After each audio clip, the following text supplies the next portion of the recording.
Good day, I'm Twyla Whelan and this is your JIS News for Monday, November 25, 2024.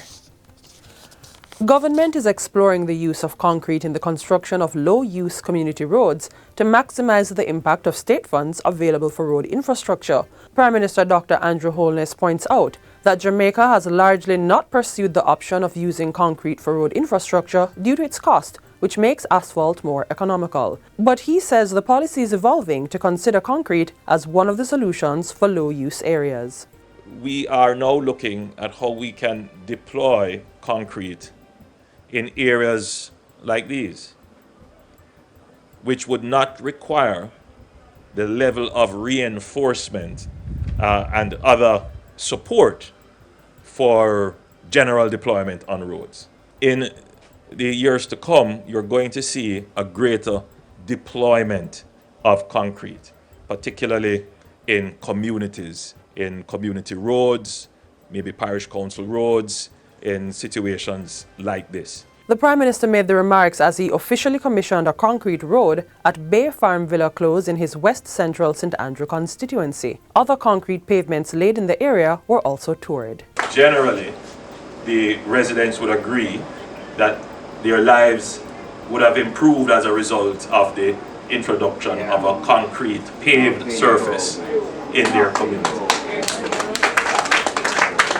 There are some who would also agree that aside from just the transformation of the pathway, the improved aesthetic is of value, meaning that the improved look and feel of the place has also lifted their own view of where they live. The Ministry of Education has adjusted the dates for next year's Grade 6 PEP exams to give students additional time to prepare. In a release, the ministry explains that the decision was taken after consultation with key stakeholders. It's in recognition that many students would have been impacted by the recent disruptions caused by the inclement weather conditions facing the country. The ability test will now be administered on February 20, 2025. The performance task tests are on March 19 and 20, while the curriculum-based tests will be done on April 30 and May 1. The Education Ministry is urging school administrators to encourage teachers and parents to maximize the additional time to ensure students are adequately prepared for the assessments.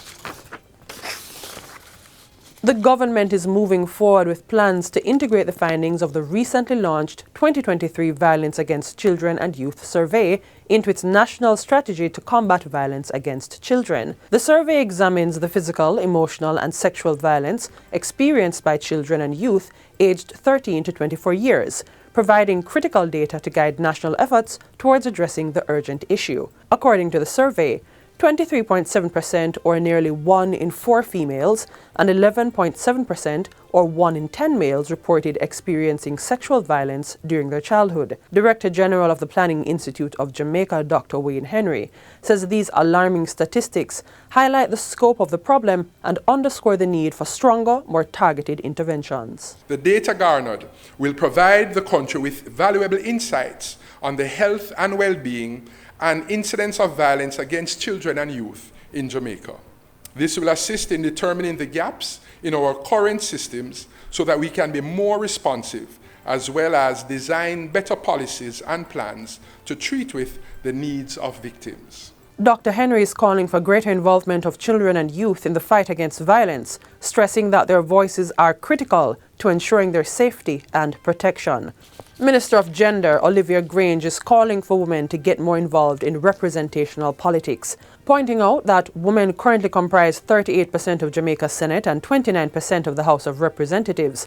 Minister Grange says the government is looking for ways to increase this. She highlights that the National Policy on Gender Equality recommends the introduction of legislative gender quotas as part of a broader strategy to improve gender equity. These quotas are designed to address the underrepresentation of women in Parliament, as well as in local authorities and leadership positions, with the goal of increasing their participation in decision-making.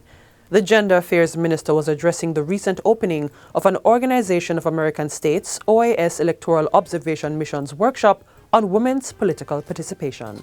Minister of Legal and Constitutional Affairs Marlene Malahou-Fort is stressing that citizens must pay as much attention to their responsibilities as they do their rights. The minister addressed the critical correlation between rights and responsibilities during a recent legislative policy development workshop held at the S Hotel in New Kingston. The workshop brought together policy and legal officers as well as senior officials from all ministries, focusing on best practices and guidelines for preparing legislative policy and drafting instructions. She asserted that members of the society need to respect the human rights of others.